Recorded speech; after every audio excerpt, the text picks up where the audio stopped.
Hello again, ladies and gentlemen. In the last few videos comparing Breath of the Wild and Tears of the Kingdom, I think I've been pretty critical of Tears of the Kingdom, and you might assume from watching those that I think Breath of the Wild is the better game, and that's because I sort of do.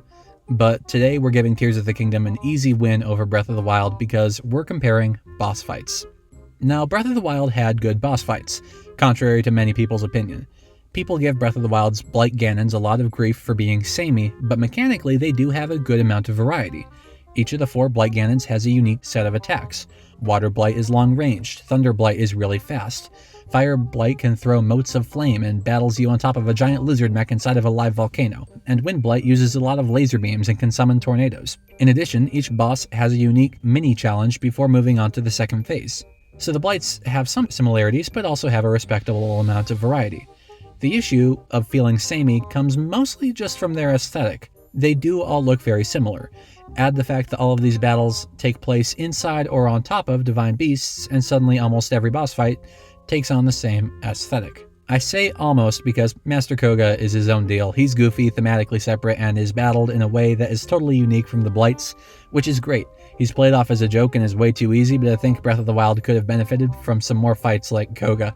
As it is though, they all do look about the same. Breath of the Wild's final boss, Calamity Ganon, is also a big disappointment for some people. While the idea of combining several main bosses into one seems cool, and it is, a final boss should be more than that. The Calamity Ganon that we got manages to feel both creative and lazy at the same time. If this boss was something that we had to defeat leading up to Calamity Ganon, it would have been awesome, but then the game would have needed an additional and more unique boss fight to take the role of the final boss. I know Breath toys with doing this, what with Dark Beast Ganon after defeating Calamity, but Dark Beast Ganon is more of a final story beat than an actual boss. I mean, Dark Beast Ganon is epic, but it isn't hard. It doesn't have any real challenge, and is just there for the sake of a cool conclusion. And it is a cool conclusion, just not a particularly interesting final battle. Now, Tears of the Kingdom is a different story. Not every boss fight in Tears is a 10 out of 10, but every boss fight in Tears is very different.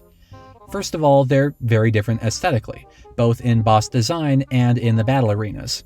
More importantly, Tears of the Kingdom goes out of its way to make sure that the boss fights feel different in play. Breath of the Wild's boss fights feel sufficiently mechanically different. Tears of the Kingdom's boss fights feel so mechanically different that each one is a completely unique experience. Colgera, Queen Gibdo, Muktarok, Marbled Goma, Phantom Ganon, they're all very unique.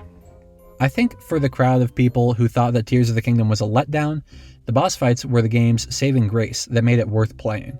There are several fights in this game that are really good, and some that are kind of underwhelming. Unlike the Blight Ganons from Breath of the Wild, I think that these bosses are worth looking at individually.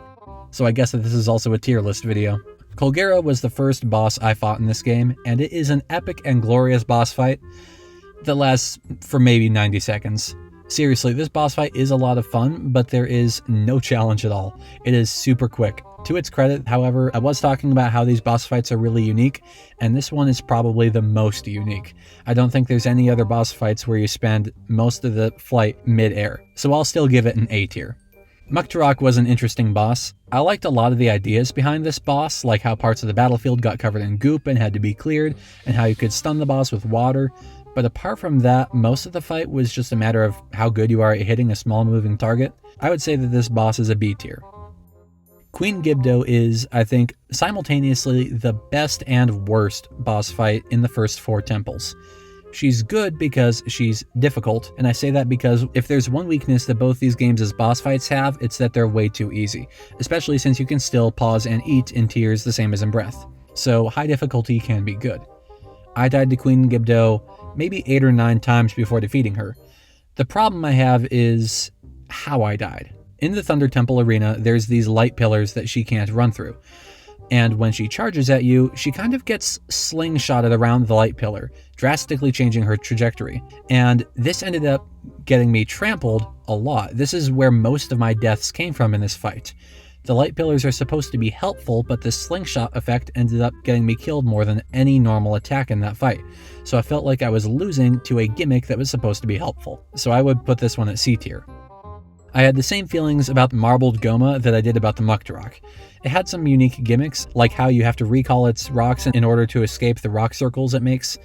But once again, it mostly just came down to the old shoot till it dies method. But I hadn't realized when I was fighting it that you could ascend through the Goma, so maybe there's more to this fight that I'm getting.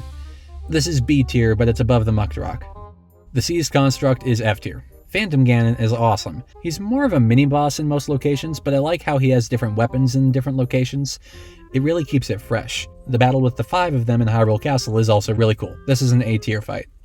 And then there's Ganondorf, and he's not even going on any old tier list because this boss fight ascends above whatever ranking system you may have had for boss fights. It transcends verbal explanation. It is a work of art that I can only begin to describe. The final battle with Ganondorf is amazing. I didn't know boss fights could get this good. It's a genuine challenge of skill.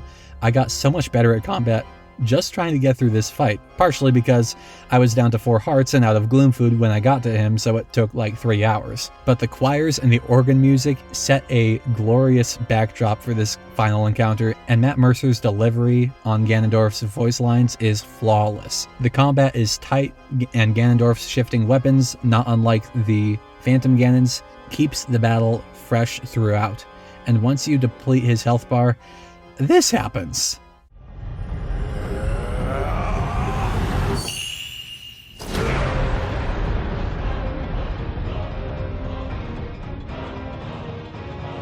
Okay, that was really cool. Oh, what's his health bar doing? I didn't know a little red triangle could be that funny or that dramatic. Anyway, the fight continues, becoming more and more hectic with the addition of the Phantom Ganons and the Sages, until once again the battle changes. This part of the fight truly blew me away. Suddenly, Ganondorf can dodge flurry rushes, his attacks can decrease your max health. It feels like you're actually fighting your equal. It's not even gloom damage, your health ticker just starts dropping. I've never seen anything like that in any game.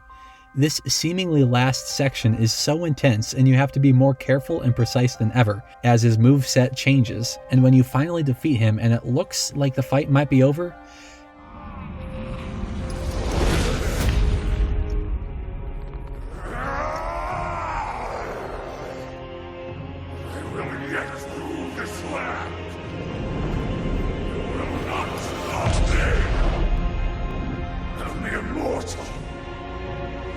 stand in my way.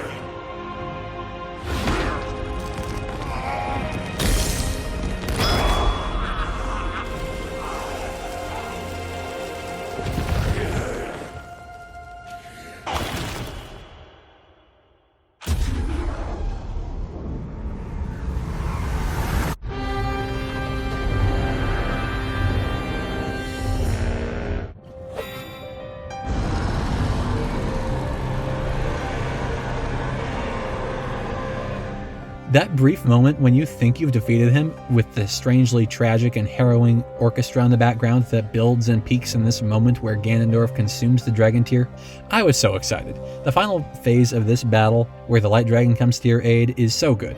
It's definitely the weakest part of this fight, and the dragon is so big that it takes an unnecessary amount of time to fly to each weak point, and it's a formality the same way the Dark Beast Ganon is in Breath of the Wild, but it's still super dramatic. My mind was blown. This boss fight challenged what I thought a boss fight could be, and I could very nearly take away every criticism I've made of Tears of the Kingdom just for this part of the game being so good. So, yeah, overall, Tears of the Kingdom's boss fights are better than Breath of the Wild's. Once again, that's all for the day, folks.